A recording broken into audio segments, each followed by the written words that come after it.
আজকে আমার আলোচনার বিষয় হাজবেন্ডের যৌন অক্ষমতা থাকলে করণীয় কি? ডিভোর্স নাকি পরকীয়া? দেশের এবং প্রবাসের ভাই বোনদের প্রতি সালাম। আসসালামু আলাইকুম। আমি প্রভাষক ডাক্তার রিক্তা পারভিন, হোমিওপ্যাথি এবং আয়ুর্বেদিক চিকিৎসক। আজকে আমার আলোচনার বিষয় হাজবেন্ডের যৌন অক্ষমতা থাকলে করণীয় কি? ডিভোর্স নাকি পরকীয়া? এর মূল বিষয়টি হলো যে কোনো হাজবেন্ড যদি যৌন অক্ষমতায় ভুগতে থাকেন, অর্থাৎ তার যৌন অক্ষমতা হয়, সেক্ষেত্রে তার স্ত্রী কি করবেন? তাকে ডিভোর্স দিবেন না পরকীয়ায় লিপ্ত হবেন? এই বিষয়টি নিয়ে এখন আলোচনা করব। আসলে বিয়ে জিনিসটা কি? আল্লাহর কাছ থেকে স্ত্রীকে চেয়ে নেওয়া এবং স্বামীকে চেয়ে নেওয়া কলেমা পড়ে। আর এই সম্পর্কটা মজবুত হয় কিন্তু ভালোবাসার বন্ধনে, শারীরিক সম্পর্ক দিয়ে নয়। এটা ভালোবাসার মাধ্যমে কিন্তু এই সম্পর্কটা মজবুত হয়। আর ভালোবাসার বহিঃপ্রকাশ হিসাবে শেষ পর্যায়ে যে আসে শারীরিক সম্পর্ক।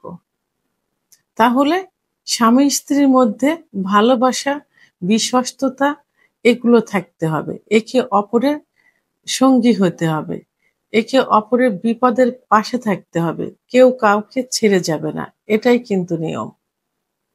তো এখন কোনো হাসব্যান্ড যদি এইভাবে শারীরিক অক্ষমতায় ভোগেন, অর্থাৎ যৌন অক্ষমতায় ভোগেন, সেক্ষেত্রে কি করা উচিত?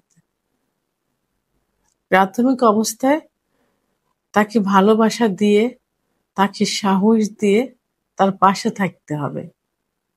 তাকে বোঝাতে হবে। তার মনে সাহস জোগাতে হবে যে এটা কোনো বিষয় না। তোমার সমস্যা হয়েছে, এটা ঠিক হয়ে যাবে। প্রয়োজনে আপনি নিজে তাকে ডাক্তারের কাছে নিয়ে যাবেন। প্রয়োজনে আপনি নিজে তার গার্জিয়ানের সঙ্গে কথা বলবেন।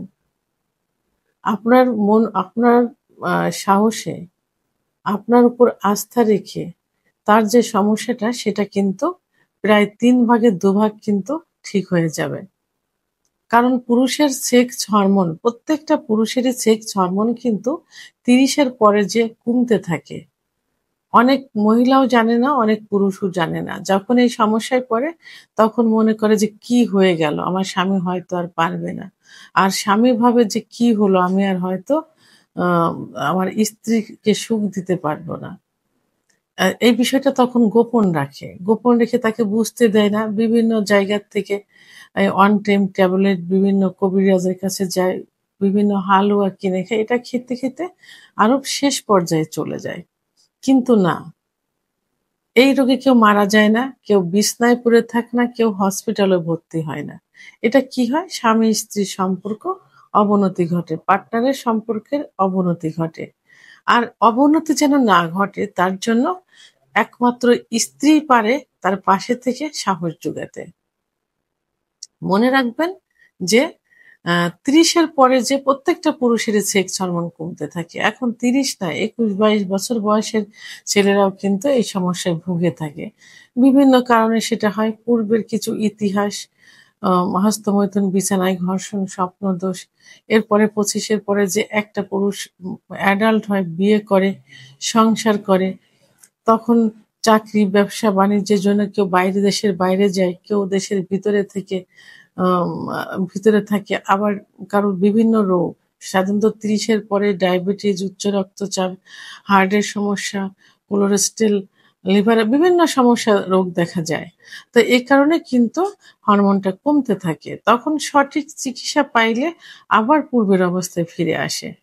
ডায়াবেটিস থাকলে, উচ্চ রক্তচাপ থাকলে ডাক্তারের চিকিৎসাধীন থাকতে হবে, ফলো আপ এ থাকতে হবে এবং কন্ট্রোল রাখতে হবে। অন্যান্য সমস্যা হলে ডাক্তারের শরণাপন্ন হতে হবে। আ তো এই সমস্যার সমাধানগুলোর পাশাপাশি আপনি একজন ভালো অভিজ্ঞ সম্পন্ন রেজিস্টারকৃত হোমিওপ্যাথি ডাক্তারের কাছে নিয়ে যেতে পারেন আপনার হাসব্যান্ডকে। তো তাহলে দেখবেন আগের অবস্থায় ফিরে আসবে। পাশাপাশি আপনি কি করবেন?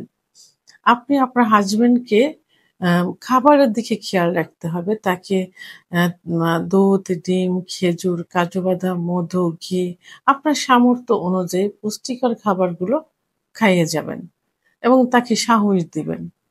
ডাক্তারের মা মা চিকিৎসায় যদি সমস্যার সমাধান না হয় কাউন্সেলিং এর ব্যবস্থা করবেন। কাউন্সেলিং করলে কিন্তু এই সমস্যা থেকে আ বেরিয়ে আসা যাবে। বিভিন্ন থেরাপি আছে, থেরাপির ব্যবস্থা করতে পারেন। তো এইগুলো করবেন। কিন্তু পরকীয়া এবং ডিভোর্স তো এর সমাধান হলো না। পরকীয়া করলে কি হবে? পরকীয়া ইসলাম এবং সমাজের দৃষ্টিতে খুবই জঘন্য একটা কাজ। ইসলামের দৃষ্টিতে একটি হারাম এবং গুনাহ। কোরআনে আল্লাহ তাআলা বলেছেন যে, "ব্যভিচারের কাছে যেও না। নিশ্চয় এটি অশ্লীল কাজ এবং খুবই খারাপ একটা কাজ।" আর এটা কিন্তু সূরা আল ইসরার ৩২ নম্বর আয়াতে দেওয়া আছে। সেহেতু উম এই পরকীয়া করা যাবে না। পরকীয়া কি করবে?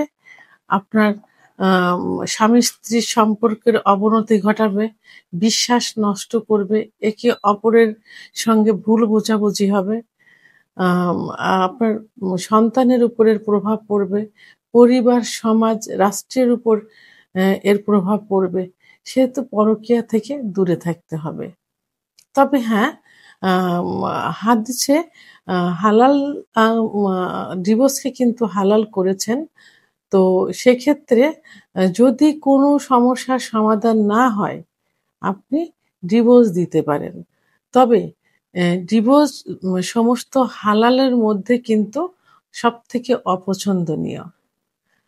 আ স্ত্রীর ভূমিকা ইসলামের দাম্পত্য জীবনের মূল ভিত্তি হলো আ ভালোবাসা বা মহব্বত।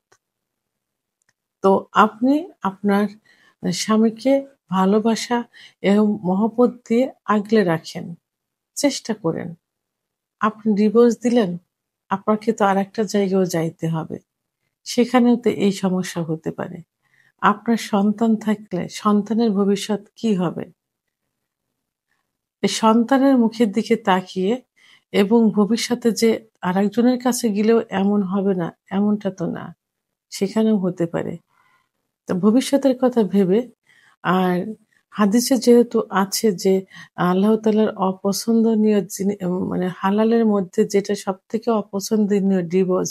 সে পথে না পা বেরিয়ে আপনি ধৈর্য ধরে আল্লাহ তাআলার কাছে কান্নাকাটি করুন, নামাজ পড়ুন এবং তাহাজ্জুদের নামাজ পড়ে আল্লাহর কাছে প্রার্থনা করুন। দেখবেন যে এই পথ থেকে আপনার স্বামী সুস্থ হয়ে ফিরে আসবে। কারণ আমি ১ম এ বলেছি এ রোগে কেউ মারা যায় না, বিছানায় পড়ে থাকে না। আপনি তো আল্লাহর কাছ থেকে চেয়ে নিয়েছেন। তাকে ফেলে দিবেন কেন? ধৈর্য ধরুন। ধৈর্যশীলকে আল্লাহ পছন্দ করেন এবং আপনি আপনার চেষ্টা চালিয়ে যান। ভিডিওটি সম্পর্কে যদি কোনো মতামত থেকে থাকে অবশ্যই কমেন্টস এর মাধ্যমে জানাবেন। আর ভিডিওটি ভালো লাগলে লাইক, কমেন্ট, সাবস্ক্রাইব করে আমার সঙ্গে থাকুন। আল্লাহ হাফেজ।